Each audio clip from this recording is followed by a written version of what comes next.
नमस्कार साथियों, मैं फिर से एक नया वीडियो लेकर आया हूँ। भाग 1 क्वेश्चन 1 से 30 तक। ये मेरा बाल विकास एवं शिक्षा शास्त्र का 30 वीडियो है, यानी कि 30, 30, 60 और 30, 90 क्वेश्चन हुआ। तो मैं फिर स्टार्ट करता हूँ। क्वेश्चन नंबर 1, निम्नलिखित में से कौन सा सूक्ष्म गतिक कौशल का उदाहरण है? तो इसका आंसर होगा 1 का 1 लिखना, 1 का 1 होगा। फिर आगे बढ़ते हैं। किशोर डैश का अनुभव कर सकते हैं, तो इसका आंसर कौन सा होगा? क्वेश्चन नंबर 2 का जो आंसर होगा 4 होगा। दुश्चिंता और स्वयं से सरोकार, 2 का 4। क्वेश्चन नंबर 2 का 4 होगा। कौन सा आंसर होगा क्वेश्चन नंबर 2 का? तो 2 का 4 नंबर होगा। अब आगे बढ़ते हैं। क्वेश्चन नंबर 3, शारीरिक रूप से अक्षम बच्चों को सामान्य डैश होता है, तो क्वेश्चन नंबर 3 का 3 होगा, डिसग्राफिया। क्वेश्चन नंबर 3 का 3 डिसग्राफिया। आगे बढ़ते हैं। क्वेश्चन नंबर 4, आंशिक पुनर्वर्लन, यानी कि 4 नंबर का जो आंसर होगा 3 होगा।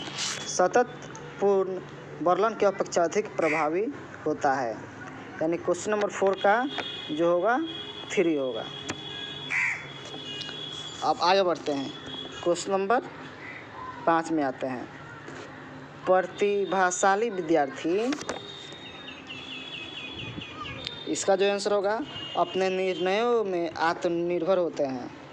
प्रतिभाशाली विद्यार्थी एकदम इसका आंसर सही है, यानी कि अपने निर्णय में आत्मनिर्भर होते हैं। क्वेश्चन नंबर 5 का आंसर 5 का 3। फिर क्वेश्चन नंबर 6 पे आते हैं।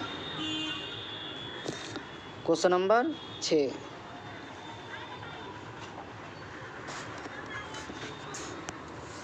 वाइगोत्स्की के सिद्धांत का निहितार्थ है, तो क्वेश्चन नंबर 6 का होगा आंसर 3, सहयोगात्मक समस्या समाधान। क्वेश्चन नंबर 6 का जो आंसर होगा 3 हो गया, सहयोगात्मक समस्या समाधान। अब आगे बढ़ते हैं। क्वेश्चन नंबर 7 पे चलते हैं। चिंतन के सूचना प्रक्रमण सिद्धांत में निम्नलिखित चरण आते हैं, तो क्वेश्चन नंबर 7 का जो होगा 4 होगा, श्रेणीकरण। क्वेश्चन नंबर 7 का 4 नंबर आंसर होगा, यानी कि श्रेणीकरण। क्वेश्चन नंबर 7 का 4, ये वाला।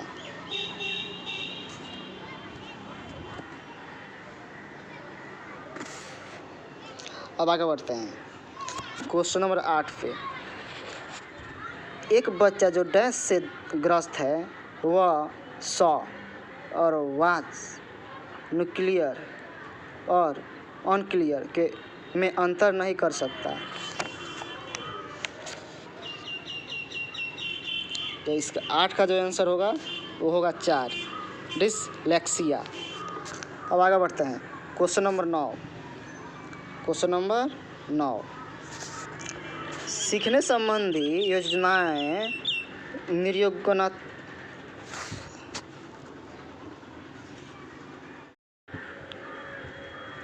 क्वेश्चन नंबर 9, सीखने संबंधी निर्योग्यताएं सामान्यतः डैश, सामान्यतः, तो क्वेश्चन नंबर 9, जो 9 का आंसर होगा 3 होगा।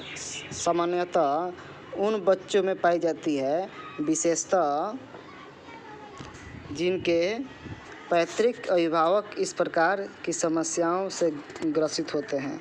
क्वेश्चन नंबर 9 का जो होगा 3 होगा। अब क्वेश्चन नंबर 10 पे चलते हैं। क्वेश्चन नंबर 10, विद्यालय में नियमित उपस्थिति के लिए वंचित बच्चों को प्रोत्साहित करने का निम्नलिखित में से कौन सा तरीका सर्वाधिक उपयुक्त होगा? तो 10 का जो है 10 का 4 होगा। बच्चे को विद्यालय आने की अनुमति न देने को कानून दंडनीय अपराध बनाया जाए। क्वेश्चन नंबर जो 10 का होगा 4 होगा। आवासीय विद्यालय खोलना। क्वेश्चन नंबर 10 का 4 आवासीय विद्यालय खोलना। अब क्वेश्चन नंबर 11 में आते हैं। क्वेश्चन नंबर 11 विद्यालय में लिंग भेदभाव से बचने का सर्वोत्तम तरीका हो सकता है। 11 का जो आंसर होगा 4 होगा। 11 का आंसर 4। शिक्षक द्वारा उनके लिंग पक्षपातपूर्ण व्यवहारों का अधिसंज्ञान, यानी कि 11 का 4। अब क्वेश्चन नंबर 12 में आते हैं। वह शैक्षणिक क्षेत्रों में निष्पादन के आधार पर शैक्षणिक क्षेत्रों में निष्पादन के स्तर को बढ़ाने का औचित्य स्थापना किस आधार पर किया जा सकता है? तो 12 का आंसर होगा 1। वह व्यक्तिगत भिन्नताओं को संतुष्ट करता है, यानी कि 12 का जो होगा 1 होगा। अब आगे बढ़ते हैं। क्वेश्चन नंबर 13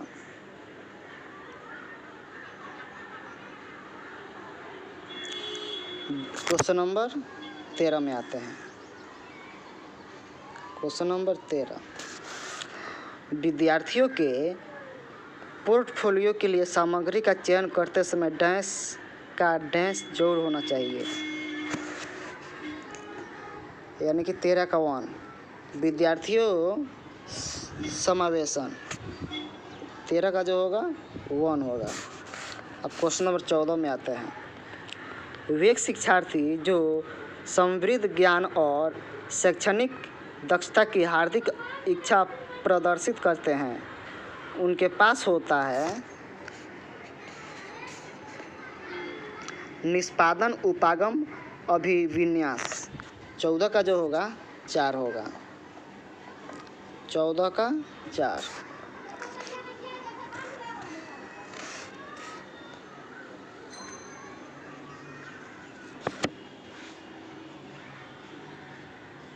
चौदह का 4 होगा।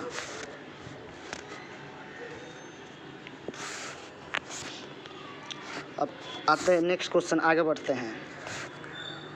क्वेश्चन नंबर 15 शिक्षक डैश के अलावा निम्नलिखित सभी को करते हुए समस्या समाधान को विद्यार्थियों के लिए मज़ेदार बना सकता है। तो 15 का जो है आंसर 1 होगा। जब विद्यार्थी स्वयं से कोई कार्य करने की कोशिश कर रहे हो तो उनसे परिपूर्णता की अपेक्षा करने।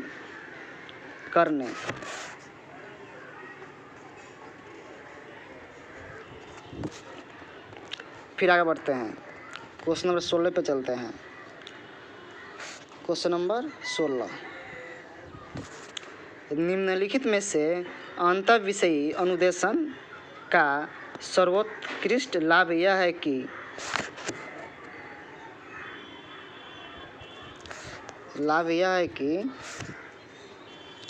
विद्यार्थियों को सीखे गए नए ज्ञान को बहु संदर्भों में प्रयोग करने और सामान्यकृत करने का अवसर दिए जाते हैं। यानी 16 का जो आंसर होगा 1 होगा। 16 का आंसर 1। अब क्वेश्चन नंबर 17 में आते हैं। क्वेश्चन नंबर 17 क्वेश्चन नंबर 17 सफल समावेशन को निम्नलिखित की आवश्यकता होती है सिवाय पृथक्करण। यानी 17 का जो आंसर होगा 17 का आंसर होगा 1। 17 का आंसर 1। अब क्वेश्चन नंबर 18 में चलते हैं। क्वेश्चन नंबर 18 निम्नलिखित में से कौन सी विशेषता समस्या समाधान उपागम का विशेष चिन्ह है? तो 18 का जो आंसर होगा 3 होगा। 18 का आंसर 3। समस्या कथन में संकेत अंत निहित रूप से दिया होता है। अब क्वेश्चन नंबर 19 में चलते हैं। नर्सरी कक्षा से शुरुआत करने के लिए कौन सी विषय वस्तु सबसे अच्छी है? मेरा परिवार। जो आंसर है 19 का, उसका 19 का 1 है, मेरा परिवार। अब क्वेश्चन नंबर 20 में आते हैं। Question number 20। प्राथमिक कक्षा में सकारात्मक वातावरण निर्मित करने के लिए शिक्षक को विभेद नहीं करना चाहिए और प्रत्येक बच्चे के लिए सामान्य लक्ष्य सुनिश्चित करना चाहिए। 20 का जो आंसर होगा 4 होगा। 20 का आंसर 4 होगा। अब क्वेश्चन नंबर 21 में आते हैं।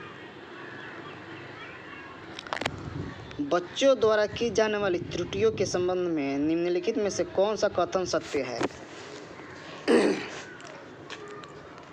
4 नंबर। 21 का जो आंसर है 4 है। यदि एक शिक्षक कक्ष में सभी बच्चों की त्रुटियों को सुधारने योग्य नहीं है तो यह संकेत करता है कि शिक्षा की व्यवस्था असफल है। तो 21 का जो आंसर होगा वो 4 होगा। अब आगे बढ़ते हैं। Question number 22।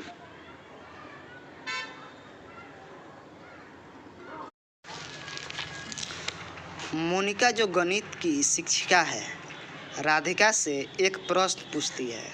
राधिका से कोई उत्तर न मिलने पर वो बहुत तुरंत मोहन से दूसरा प्रश्न पूछती है। जब उसे महसूस होता है कि मोहन उत्तर बताने में संघर्ष कर रहा है तो वह अपने प्रश्न के शब्दों को बदलती है। मोनिका की यह प्रवृत्ति यह प्रदर्शित करती है कि वह